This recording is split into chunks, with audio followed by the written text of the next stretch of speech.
Hey guys and girls, happy October once again. I'm bored now. Today I'm joined by Alex from Somewhere in October. Hello Alex, how are you? Hi, I'm good. I'm good. I'm excited for Halloween, and October's the perfect month, so I'm ready. Yeah, cool. Yeah, I'll give you a chance to promote your stuff later on, but we've had Alex on the channel before, so great to have her back. And today we're going to be talking about Night of the Demons from 1988. And this was the first time watch for me. I think it was for you as well, wasn't it? Yeah. It was. Okay, so that works out well. So the setup for the movie is pretty simple. You have a teenage outcast Angela and her best friend Susanna. They host a Halloween party at this deserted old house, which is near to a mortuary, and it's one of those houses where legend has it has been haunted. And a bunch of their other friends end up coming along. They get involved in a seance, always a bad idea in this kind of Yeah. movie. And it leads to demons being unleashed and all sorts of antics. So that is the setup for the movie. Most of the movie is set at that one location. So yeah, pretty sweet and simple. I think we'll just get into some early thoughts. We'll start off with like spoiler-free thoughts, and then we'll get into some of the details. But Alex, what did you think of this movie? So I liked it. I have kind of conflicting thoughts sometimes, but I think in general it's a good October watch.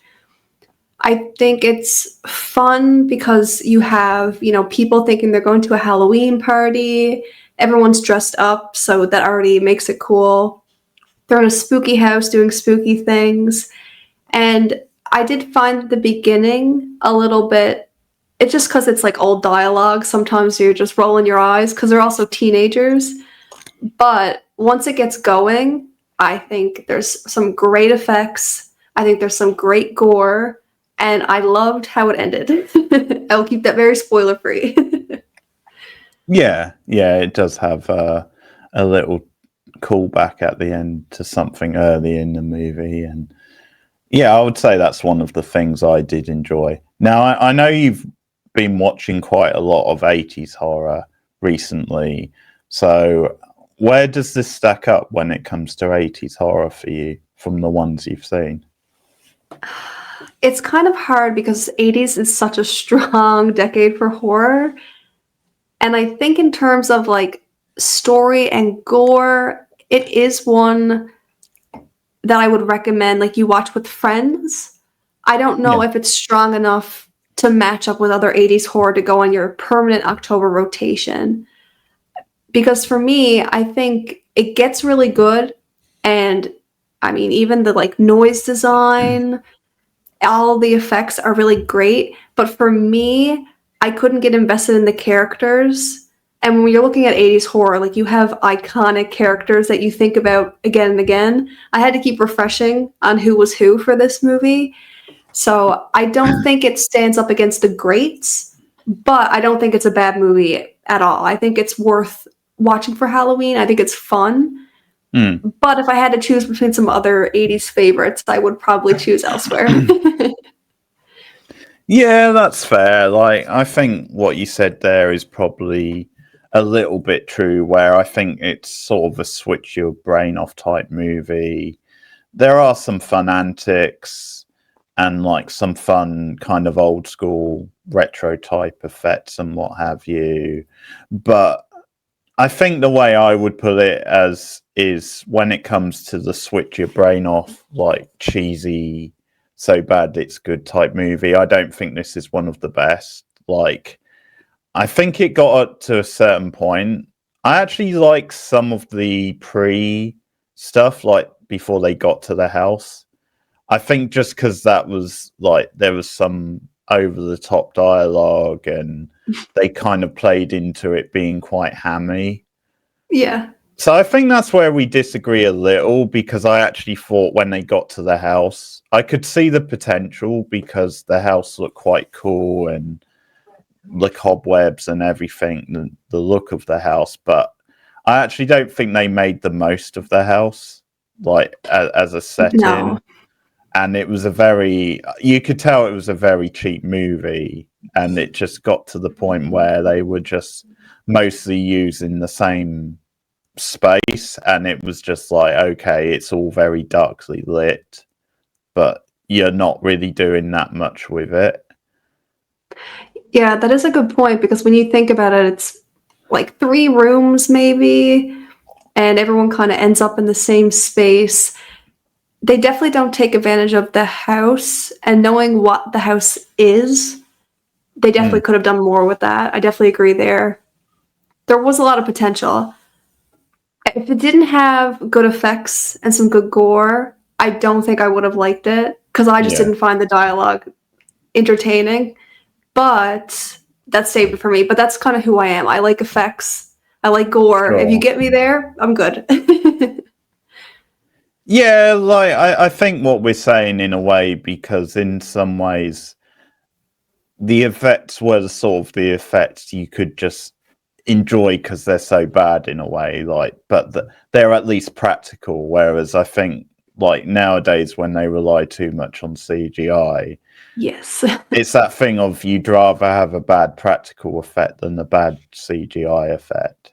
And a lot of times the best horror stuff is like low budget, so a CGI effect can take you out of it.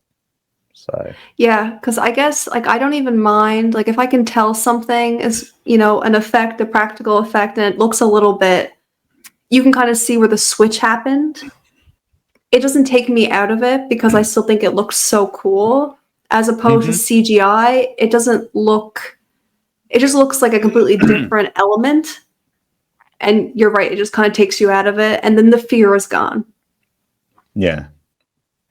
yeah, I mean it's not tangible. Like I think because I know a film we were talking about off air was Nightmare on Elm Street, and the practical effects in that are amazing. You know? I always think of the telephone scene with the tongue coming through the dial, and you can literally almost feel that tongue, like the texture of it.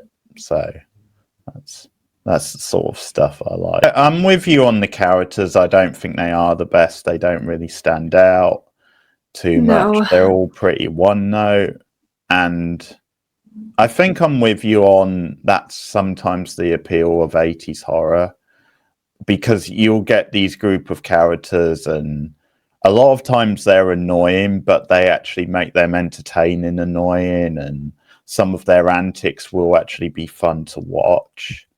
Exactly. And it's one of the reasons I prefer a lot of 80s horror to stuff today, because I think a lot of times today, I guess you either get good characters, like they're literally well written, or you just get characters that are very bland and forgettable.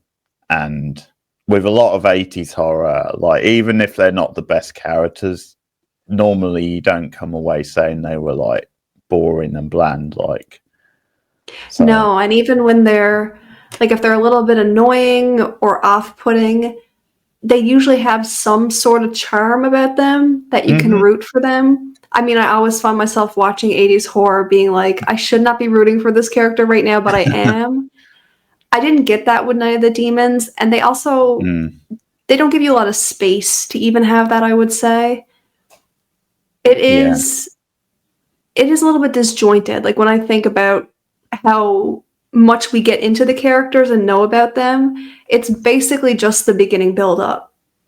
And then it's just what's happening. Yeah, because I think the character that had the most potential was, I forget her name, but the goth punky girl. Yes. Because the images I saw before watching the movie, like it made it look like she was maybe the villain of the movie. And I mean, she just had such great hair and everything. Like it looked really cool, and it looked like she was going to be like, once she went demonic, that she would be a really badass type villain. So I think she was the one that had the most personality, but again, Definitely. yeah, they again maybe could have done a bit more with her in the movie, but she was quite a cool character. Yeah, I did. I liked Roger. Like, I thought Okay. he had potential, but they didn't write him or give him an end to a story. They didn't give him, I guess, a strong enough arc in the story. It's like you always wanted him to do a little bit more so he could be the standout, but he never really did. Yeah, because there was a certain point in the movie, and I guess we're hinting at spoilers here, which we'll jump into in a moment. But there was a certain point where I was like, okay, he's probably going to be the underdog hero a little bit. Like he might end up with Judy, isn't it? The sort of final, the main girl, and then you've got her best friend who is the more kind of flirty, sexy one who we'll get to her. I've got things to say on her, but yeah, they were kind of billing Roger at that, like he was the more innocent, naive, shy kind of. He's actually a good guy. Yeah, but they didn't quite go far enough with him. Like a lot of No. the he did act. I think at times he acted a bit too much of a chicken shit. It was like, come on, I want you to step up, Roger, but you're not quite Yeah. doing it.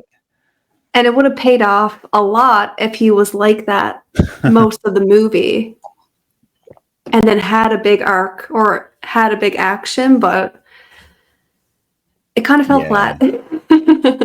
it did. It did. I think that's a good way to sum it up. Like, I think this film had promise, and it had promise as like this insane, entertaining, old school movie, but it just went flat as it went along. Like you could see the early signs, and then they didn't really do enough with it.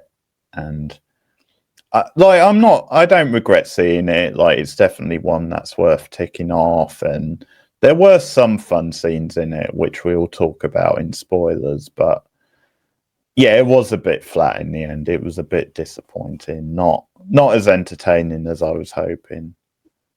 No, no. And besides the actual ending, it does really just taper off. It doesn't keep that energy that was built up because it did get some intensity, but it didn't Yeah. carry through. Yeah, and it also felt, and this is another movie we've both watched recently, but it felt very like an Evil Dead type knockoff as well. Like it was very Oh, Evil definitely. And Dead. I watched this one before Evil Dead, and then when I watched Evil Dead, I was like, wow. Yeah, yeah, you can see what they're doing. You can see what they're doing. And it's funny as well. We might have to do the other movies because this is actually a franchise. And I saw that. I was surprised. I was surprised they got at least 3 movies out of this. It didn't seem like. Yeah, I did see some people say, I think they like the second one. I was just Yeah, reading up on some people's opinions. And like you were kind of saying, there is a lot of potential. yeah. So if they reach it, it could be great, but I don't know. We'll see. Well, maybe I'll have you back on for the sequels then. That might be fun. Thing I really liked actually was the opening, like the opening credits, because nowadays I don't really pay that much attention to opening credits, and this is definitely a thing from the time.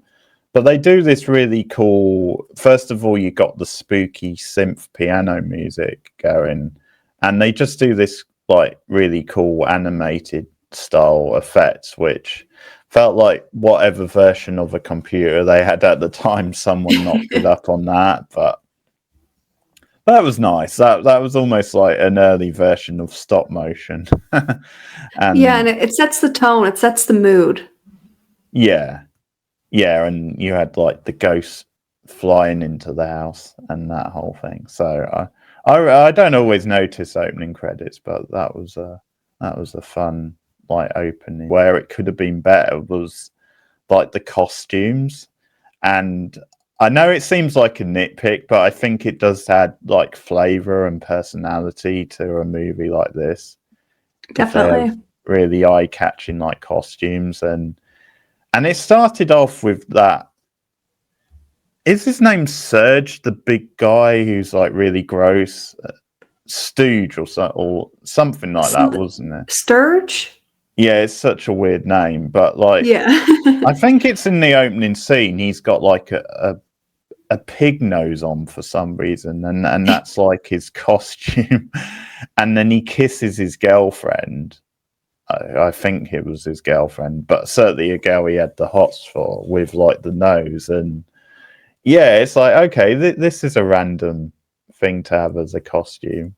Just and I don't know if you're a wrestling fan, but this guy reminded me of Brian Knobs out of the Nasty Boys. For any like 80s or 90s wrestling fan, you'll have to look him up later. But that's who he looked like to me. But yeah, like I said, the costumes were pretty lame. Yeah, and I think that could also help the characters be a little bit more memorable. And when things got spooky, it could have made them even spookier. Old guy, like when he's getting bullied by the kids, and Judy comes along, and first of all, the guy reacted so slowly to her, like it's like, oh, like I didn't see you there, but like the actor's reaction was so like slow and stilted. And I just love that even though he doesn't know her and she's trying to help him, like he called her like a devil whore or something like that. It's like, oh, that's he great. has hatred in his heart. Yeah, yeah. So that's kind of setting up the end where he does get Definitely. his. So that was quite a fun scene. And yeah, there's some antics with Judy and her brother. Another thing I noticed is like the brother must have been waiting in that closet for like forever, because like he didn't have any idea when she was going to come home, and I think she'd already been there a while, and he pops out eventually. Like he was committed. Yeah, he was committed.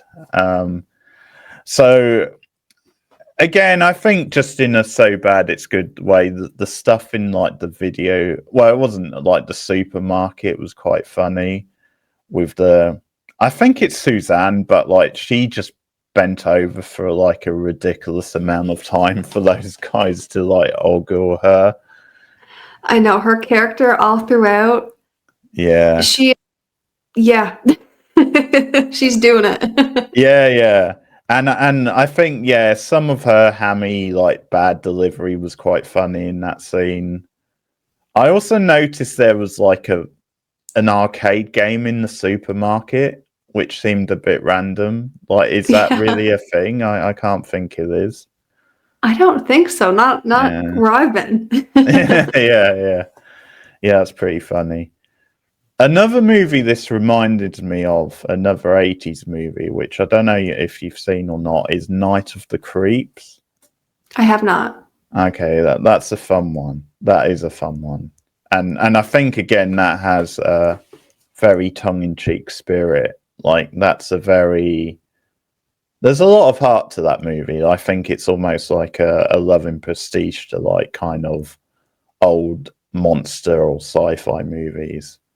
So I think that's something where that movie really excels, and this doesn't so much. That has better characters as well. But that's one you should check out. But definitely, yeah, I've been recommended a few times, so it is a lot of fun, and yeah, it was so funny. Like some of the jokes in this was very sort of Porky's, that kind of thing as well. But yeah, and another thing, because I know you mentioned the sound effects. For some reason, there's a sound effect for like the jerky guy clapping when he's in the car. It's a natural sound effect. Why do you need a sound effect for someone clapping? That is so strange. I didn't even pick up on that. Yeah, because it doesn't matter even if you don't hear it. You can see that he's just sarcastically clapping. I think it's Yeah. when the cop pulls them over or something. The characters, like, did any of them really stand out for you? Mostly the main girl, the goth girl. Is it Angela? Is that her name? Yeah, I think that must have been her because I think, as I said, Judy was the main, in a way, final girl, maybe, and Yeah. then it was her friend who was the really sort of sexy, flirty one. I think that I was think it's Suzanne. Susanna. I Yeah. think so, yeah. So it must have been Angela who was the goth. Yeah. Yeah, she intrigued me the most. I think her character was very well known very quickly. Yeah.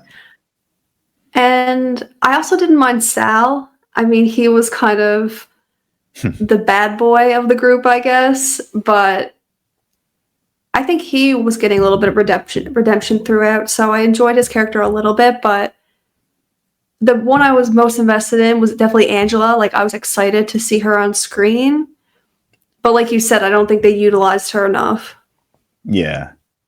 Yeah, that's fair. Like, I would probably go with Angela as maybe the standout because, yeah, I don't think Judy had that much for me, and it's like they just played her as a little bit too one note, and she was never feisty enough. She didn't really have that much of an arc because it was almost like she No. was just that plain sort of like nice, wholesome character throughout, and it didn't really change that much.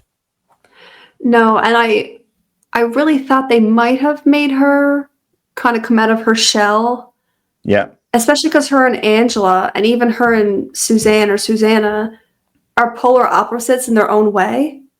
Because Hmm. she's very innocent in terms of her body and her relationship with men. Yeah. And then, she's also the blonde hair, blue dress, very different from Angela. Like, she was like, let's just go to the party. I don't want to do a seance. So she was so different that it would have been kind of cool either to her actually be a demon. I think that would have been maybe a cool angle, or have her have an arc. But she basically was kind of a deer in headlights the whole time. Yeah. Yeah, that's fair. Yeah, you had to do one or the other. And there were scenes that were really dragging because when they did the mirror stuff, I think I like that visual. You know, the one where like all their faces are in like the glass and like it's split. That was quite an original, fun shot, but Yeah. they did linger on that one shot for like ages. So I just got the impression like this is just them padding out the film a little bit. Like maybe Yeah, there's not. even when I think it's Angela, she has like a little dance break. Yeah, that took It went on a forever. little too long.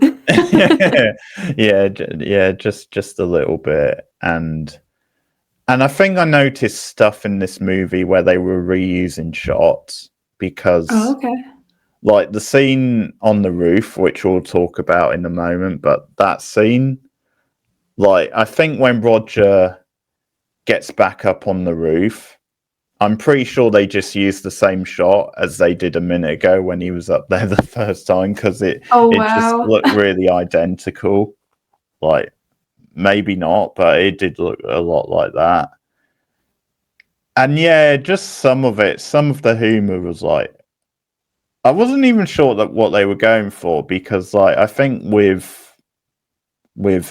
Susanna, I think they just went for that thing of well isn't it funny like her just having the demonic voice because she's like the sexy girl like the and it's like no it's not that funny and Yeah. and the demonic voice as well, it's so funny that we could probably do a better demonic voice, so it's almost like yeah it's super cheap. Yeah, I think it did get better towards the end because it also feels like in the movie they're also kind of evolving as the night Mm. goes on. I know right near the end, like the grunting and groaning, I liked, but when they're talking, you're right. It's just kind of like, Yeah, yeah, I think my favorite line with the demonic voice was when they're trying to get Roger to open the door and it's like open the door, Roger. I don't want you. I just want the bitch. Yeah. That's so good. That was so funny. That's a demon who commits to that stuff. Yeah. Yeah, that was so funny. But yeah, I mean that's mostly it. I actually think in the second half of the movie, like near the end, the stuff on the roof was the best stuff because it was up on that roof. There was quite a lot going on. Like, I think it was telegraphed because I remember one of the characters. I can't remember which one. It was sort of telegraphed, and he was just standing there waiting for his cue almost. It's like it didn't really feel natural.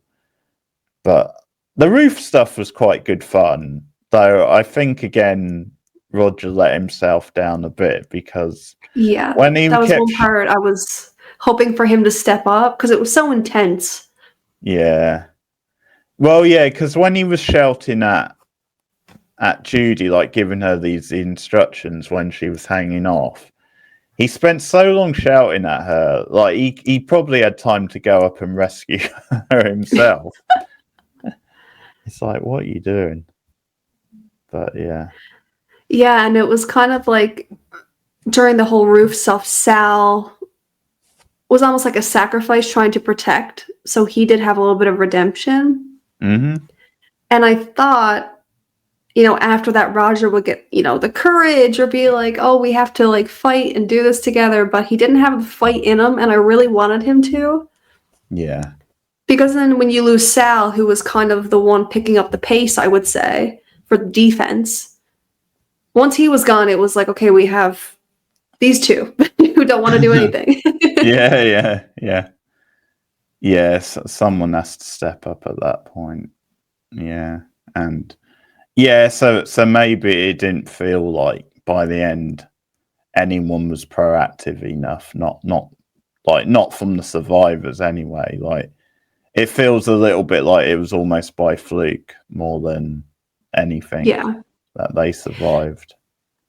Yeah, and I think like obviously the Until Dawn concept is, a lot of different movies use that. Mm-hmm. But kind of like you said, I think it would have been a lot cooler for them to be fighting for that survival until daylight in that house. Yeah. As opposed to, like you said, it was basically like a fluke. Like all of a sudden the sun is coming up. As the survivors, if they return for the next movie, like, because as a franchise, you wonder if there's a theme. Like, I guess they could probably just do the same gimmick, but with a different group of main characters. Yeah, but I think also how the house works, because as opposed to it being a haunted house, it's a possessed house, which I like. I like when they do that. Yeah. Because they left because it was daylight, my assumption is they can come back on Halloween. Yeah. So I'm kind of hoping like maybe we'll see Angela again, maybe some of them again. I would actually like that. Some of them were turned to demons kind of within their kills. Like we had, I love the eye gouging. I love that. Yeah. And, the tongue biting. But Angela and even Susanna, how they turned was like a kiss. Yeah. So like they didn't technically die. You know what I mean? Yeah, there's a bit of a loophole. Yeah. Okay. Interesting. Yeah. I wouldn't be, especially if they can do a bit more with them, I wouldn't be opposed to them returning for a sequel. So, yeah, I think overall the kills for me weren't really that good, but I do agree there was some good practical gore type effects, couple of gross out type scenes. So Yeah, like I like the eye gouging and then the tongue biting, but a lot of it was also inferred. And then some of the kills were just like not gore at all and didn't look real at all. Yeah, you really saw the budget with the kills, I think. But yeah, an eye gouge is always fun. I do like a good eye gouge. So Yeah, if you want to talk a bit about the ending, because there is this random kind of end gag as well.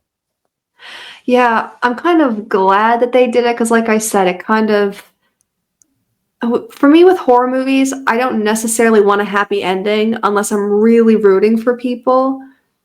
So when it kind of went flat, I was like, oh, that's it.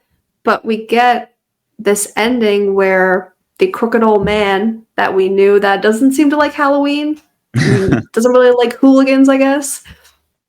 He is eating an apple pie that his wife made him. And we find out that his wife made him the pie with the apples he had left over that he was preparing. Yeah. And the gag is that he was putting razor blades in these apples. So this I really like the effects of this too. I thought it was really great.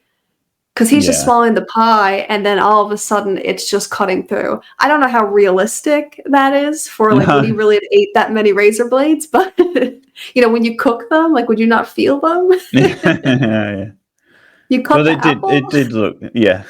But it did look good. Like the Yeah. visual of it was quite good, so we can forgive it. And Yeah.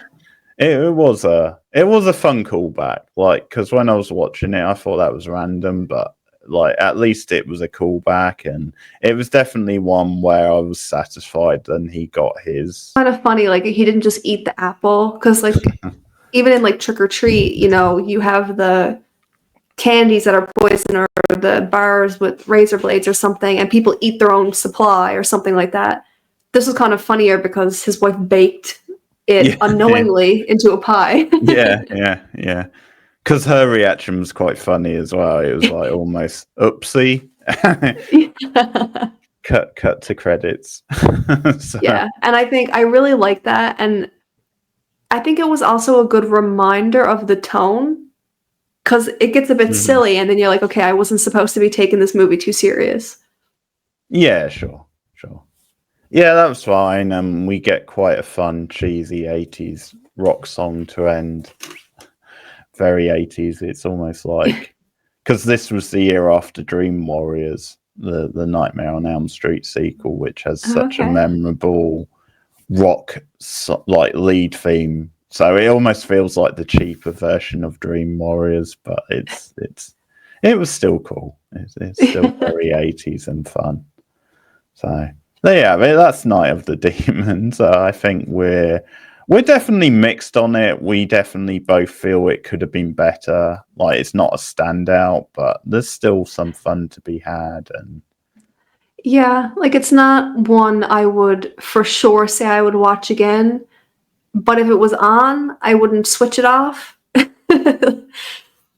yeah, because it's so short anyway. Like I think you can, and like you said, probably with a group of friends, that's probably the ideal way to watch it. Definitely. So yeah, it could have been better, but there's some fun to be had at least. So what would you rate the film out of 10? Out of 10? That's a tough one. You can use like 0.5 as well. I think I'm gonna say a 6 or 6.5. Okay. Because I don't think I'm very easy to win over with effects, and I like movies that take place on Halloween. And I did like a lot of the effects moments, like even when they were slowly transforming, because it did look like an evolution, because they used to just almost like they were rotting and getting worse and worse. So I did like that, but what I liked about it is confined to that. I didn't really like the story surrounding it or the characters, so it's kind of hard. Yeah. Yeah, maybe more of a 5, actually. I think because I'm so in between on it. Because I don't think it's a bad movie. Like, I don't think it's, I didn't have to turn it off. For me, that's when I start saying, okay, I didn't like this. Yeah. But it's not one that I'd be like, oh, you have to watch Night of the Demons. Yeah, for sure. Yeah, because it's one I've heard of before, so I think it must have a little bit of a reputation. And I've definitely seen that image of Angela before with the blood in the Yes. mouth, so that's quite a well-known image. But yeah, yeah, I think I'm similar because I was going to go for a 5, and I think it's that thing of if the characters just stood out a little bit more, that would have went a Yeah. long way because you're following them throughout the movie, and like it either had to be they were like just better written and better arcs, or it had to be like their antics were just entertaining, so that kind of pulled you along, and Yeah, one or or two even better kills maybe. following Angela more. Like, we don't necessarily always need to follow the humans, you know what I Sure, mean? And that's kind of how I felt. Like, I just wanted the demons on screen because the characters weren't really giving anything. So I do agree. Like, if the characters were a little bit stronger, I think it would have give this movie a little bit more drive. sure. Yeah, yeah, that's fair. That's fair. Okay. Well, I think I made a decision during this review that I'll definitely have you back on for Night of the Demons 2 because it might be fun for us to reunite to do a review of that. See if it gets any better. Yeah, because Hopefully it it will. has potential. It has potential, but it could also be a lot worse. So I don't know. Quite an easy watch. Whereas I think a lot of bad horror and horror that came in later decades, I think, like I said, it's that thing of they're either good, so you're generally into them, or they're not really good in a bad way. They're not so bad they're good, where you find them very watchable. So it makes them a bit more of a slog. Yeah, I find 80s, anything that has 80s charm to it, even if it's just a little bit, you're kind of hooked. Yeah. Yeah, I would agree with that. Definitely. So, yeah, that's Night of the Demons, guys. So let us know what you think of the movie in the comments below. You can like and subscribe as always, share us out, and let us know what movies you've been watching so far in October. You can also support the channel on patreon.com/borednow. You get a bunch of extra perks on there. You get TV and movie commentaries. There will be extra stuff for October. You get early access to things. You also get clips that are cut out from YouTube, which don't appear on YouTube, but you'll get on there. And you can also be a channel member at 3 different tiers. So you just have to hit the join in button and you can become a channel member at, like I said, 3 different tiers, and you get a variety of perks across those 3 tiers. And some will be exclusive to channel membership. Some will be, you get it on both Patreon and channel membership. Or you can donate to the channel just at PayPal, or you can just hit the super thanks button, which is there. And also, you probably know about this, but the new hype button, that's a new thing on Yeah. YouTube. So you'll find the hype button. It's just you get 3 a week. So you can either use them on the same channel or you can use them on 3 different channels, but you can just hit the hype button and supposedly it hypes out. It gives the video so many points. And it's a new thing YouTube have introduced. So as I Yeah, said, it's supposed to really push up smaller creators and get yeah, exposure. And it's just kind of like a super like, I guess. yeah, because the way it works is like the one you use first is the one that gets the most points. So it's like 1,000 or something points that goes towards it and slowly goes down. So yeah, that's another way you can do it. You can help out the channel by hitting the hype button as well. So that would be cool. Or just the simple free way, which, as I said, is liking it and commenting, subscribing if you are new to the channel. But I'll give Alex a bit of a chance to plug her stuff now. So talk a bit about your channel and what you have coming up on there. Yeah, so my channel is somewhere in October. I have a lot of Twin Peaks reactions going on right now, some movie reactions happening. But if you like movie reactions, Patreon is going to be the place to go. Channel wise, I think I'm going to do more discussions. but I have a lot of VHS franchise right now. That's what's going on because there's a new one releasing on Shudder, so that's what's happening for me in October. So if you want to come by, you can come by. Oh, that's fun. That's fun. Yeah, I've never watched any VHSs. I don't know why. It just keeps passing me by, yeah. There's some gems in there. There's also some not so great ones, but there's some great ones in there. Yeah, I remember the first one came out because it was when I was at uni, and I remember the poster for it. But it's just funny that it's been 2012, and they're on like, is it the 7th movie now? Something like that. It'll be the 8th, I think, and it comes out October 3rd, I think. Yeah, yeah, and that's on Shudder, right? Cool, yeah. And that's Halloween specific, so that should be cool. Okay, so that's probably a good one to watch for the holiday. Yeah.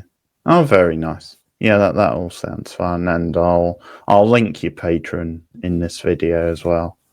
But thanks everyone. Alex will be back on the channel again soon. Keep looking out for content from both of us. Have a great October, and we'll see you again soon. Goodbye. Bye. Thanks. A full moon. A spooky, deserted mansion. Halloween night. All right, dudes! And dusters! Let's party! 10 kids. All they want to do is raise a little hell. Now, as long as they live, they'll wonder what's gotten into them.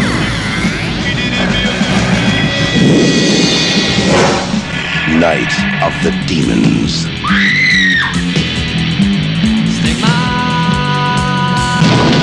Blessed be the sinners, for the Day of Atonement is at hand.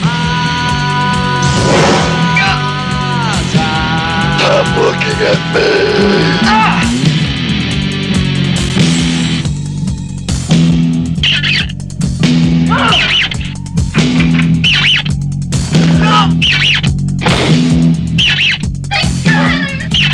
We're gonna get out of here!